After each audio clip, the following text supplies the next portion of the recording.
ដើមរំដួលរបស់ខ្ញុំដាំរយៈពេល3ឆ្នាំហើយរដងគឺខ្ញុំស្រឡឹងតែមេឃទៀតទៀតចេះទេខ្ញុំអត់ដែលបានស្រឡឹងទៅមើលខ្ពស់អញ្ចឹងណាដល់ពេលឥឡូវដល់ពេលខ្ញុំចាប់អារម្មណ៍មើលមេឃនៅខ្ពស់ហ៎ទាំងអស់គ្នាវាចេញផ្កានេះអូខ្ញុំសប្បាយចិត្តមែនតើនៅសល់តែខំដាំខំថែរយៈពេលឡើង3ឆ្នាំជាងយូរដែរទៅមកចេញផ្កា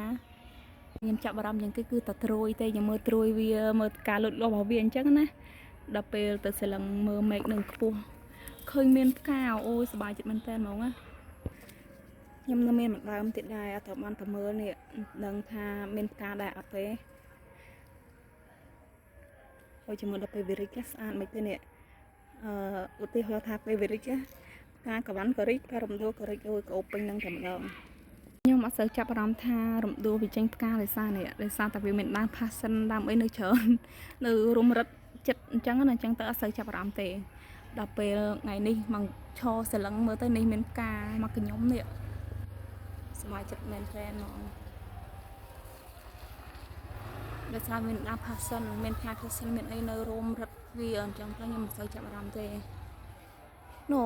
ដែលខ្ញុំចាប់អារម្មណ៍ជាងគេនោះត្រួយថ្មីវាលាស់ខ្ពស់ហ៎ដល់ពេលស្រឡឹងត្រួយថ្មីទៅក៏លេចមើលអានៅក្រោមនេះបានឃើញមានផ្កា